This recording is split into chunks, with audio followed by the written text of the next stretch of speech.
Hey everyone, what's going on, guys? Today we're going to be talking about the Xbox One Scorpio. The Scorpio specs were just released. A lot of people have been talking about it for the past year or so because it was released back in E3, or at least they announced it, but they didn't announce anything for it, and everyone was like, "This is going to be the best console." And I was just like, "I'm just going to wait for the specs, the official specs to come out," and they finally released them, and I'm actually excited because what's kind of funny is I'm doing this on this gameplay on PlayStation. And I have a PlayStation 4. I do not have an Xbox One, but my brother does. And I've had no use for the Xbox One in my opinion. It barely has any exclusives that like I'm really that interested in. All the exclusives go to PC, but I'm not doubting the Xbox One. And I've had an Xbox 360. I love my Xbox 360. Don't really play anymore. But anyways, guys, we're gonna be talking about the Xbox One Scorpio, and it says it's the most powerful console to date, and I can guarantee that's true. And we're gonna go over some of the specs, and I'm gonna kind of explain to you if you guys do not know what I'm talking about. So to start off, this console has 6 teraflops. The Xbox One Scorpio. The PlayStation Pro has 4.2. Teraflops are like a measuring scale, right, of how much graphical power the console has, and 6 teraflops is a lot. That's 1.8 more teraflops than the PlayStation Pro. That's pretty good, honestly.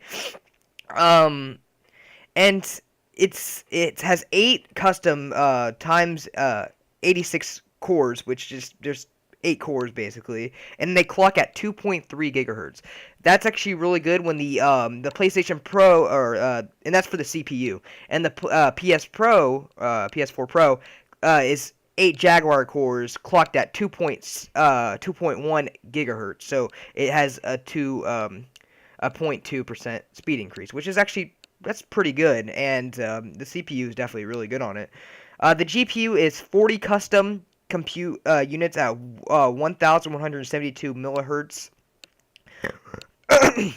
when the PS4 Pro has 36 improved GCN compute units at 911 millihertz. And I mean, it's not a huge comparison graphical wise, but it's still like that's pretty good. Like it's a little bit of a step up more than the PlayStation Pro, so it's not like a huge thing. The memory of the Project Scorpio is 12 gigabytes of GDDR5 RAM. That's pretty good, honestly. When the Xbox One and the PlayStation Pro all have 8 gigabytes of DDR5. And the Project Scorpio was like, no, we're gonna one up that 4 more. That's actually really good. Like 12 gigabytes. I don't even have 12 gigabytes on my computer right now. My computer's having a little bit of graphical issues with stuttering, and it's been doing that for a little while. So I'm trying to get that fixed. So I've been playing on my PlayStation for a while, but uh, in the memory bandwidth of the actually, I should say this before the Xbox One originally had 8 gigabytes of DDR3 instead of DDR5. So that's really good on their part. They definitely boosting the scale there. The memory bandwidth of the Project Scorpio is 326 gigabytes per second, which is pretty good. The PS4 Pro has 218 gigabytes per second. So the hard drive is 1 terabyte, 2.5 inch. So I guarantee that's going to be there's probably going to be other versions where you can upgrade the terabyte, or you could just upgrade it internally if you want to do that. It's probably really easy because they label everything for you. And the PlayStation, exact same thing. The optical drive is a 4K UHD Blu-ray, which is the exact same one inside the Xbox One S. The Xbox One did not have one; it has a regular Blu-ray, and the PlayStation Pro has a regular Blu-ray. It doesn't even know that Sony owns they own the entire, they own the entirety, but they own Blu-ray, and they should already have the Ultra HD 4K in their console, but they don't. So that's kind of the PlayStation on their side. I'll give the Xbox to them. They waited. They decided to wait, which PlayStation was like, no, we're gonna focus on the VR, and then they're like, oh no, we gotta focus on the console. So they started pushing the PlayStation Pro, which I believe they should have waited. If they wanted to compete with Xbox, they definitely lost this battle. Now, with all this power, this thing is not going to be cheap, and I'm just going to say that right now. It's probably it's not gonna. I'm not saying it's gonna be. It's not gonna be a good price. I'm gonna say that right now. I'm going to. The price hasn't been released yet. We're gonna get more details on that when it comes to E3. But what I'm going to believe the price is, since the original the Xbox One was $500 when it first came out, and the PlayStation was 400. I think the PS4 is either 400 or 400 right now. I'm going to say the Xbox One, or the Project Scorpio. Eventually, it's going to get a new name. It's not going to be called Project Scorpio. No one's going to call it the Xbox One Scorpio. Or, I mean, it's getting called that, but it's going to have its name to it. But I guarantee the price is probably going to be around $600 to $750. Maybe even more than that. It's probably going to be around that 700 range. If they're going for the most power, if they can get it lower than that, they can get it like 600, then that would be crazy. But for what they're trying to push 4K 60 FPS, which I was predicting they should, because it would hit the PS4 Pro so hard. I think that this console is going to be really, really good.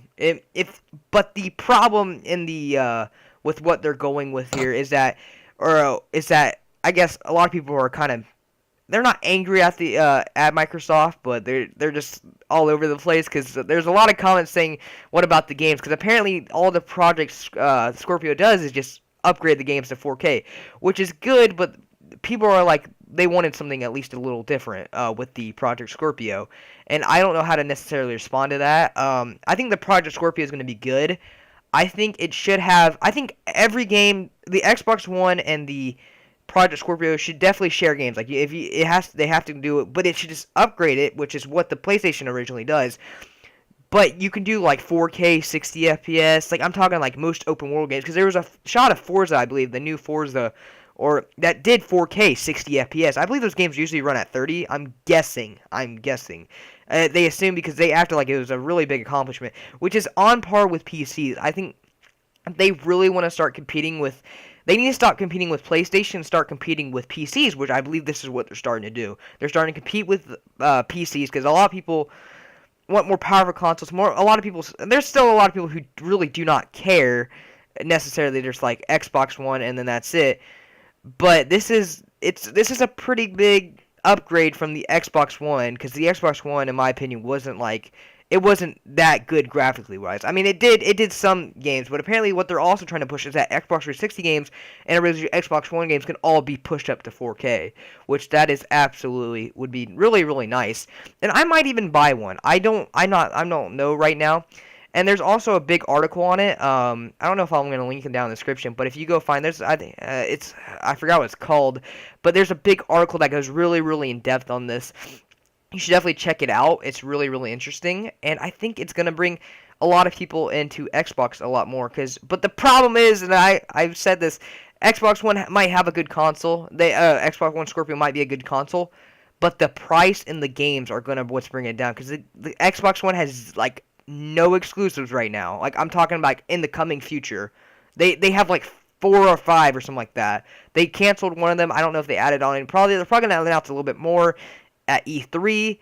But if only 4 or 5 of them's on right now, when it's like PlayStation has like 36 this year, it's not good. It's not looking good for Xbox, because that's what sells consoles. It's the exclusives, and Xbox One really needs those exclusives. They need good exclusives, and then they can make a lot more money and then keep the people happy. I'm hoping Xbox just does everything right, because with all this stuff, I feel like they're gonna screw something up, and then it's just gonna be ultimately it's gonna go downhill from there, just like the E3 2013 version. But I'm optimistic about this thing. I'm really hoping it's good. It's definitely gonna be better than the PlayStation 4 Pro. Obviously, you can see graphically wise, which is really good for Xbox. I knew it's smart for Xbox to wait. I wonder if Xbox just waited just so they could see if PlayStation would release their console, just so they can just fire back and say, we got a more powerful console. But if they can do this, I guarantee this thing is probably going to be at least 700.